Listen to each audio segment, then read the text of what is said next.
السلام عليكم يا شباب. دلوقتي انا بالغلط حذفت لاير كامله من المشروع. يعني انا المشروع بتاعي 4 لاير او 4 طبقات، منهم الكور، الانفراستراكشر، الويب، وكمان الابلكيشن. تمام. وانا كالعاده يعني ان انا بحذف الفولدرات بتاعه البيلد، البين والاوبجكت بتاعه المشروع يدوي. تمام.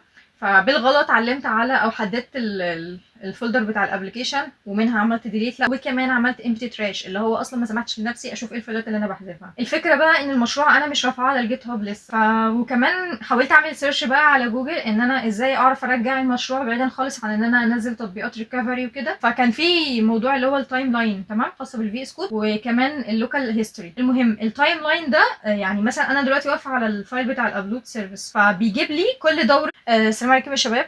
دلوقتي انا بالغلط حذفت لاير كامله من المشروع. يعني انا المشروع بتاعي 4 لاير او 4 طبقات، منهم الكور، الانفراستراكشر، الويب، وكمان الابلكيشن. تمام. وانا كالعاده يعني ان انا بحذف الفولدرات بتاعه البيلد، البين والاوبجكت بتاعه المشروع يدوي. تمام.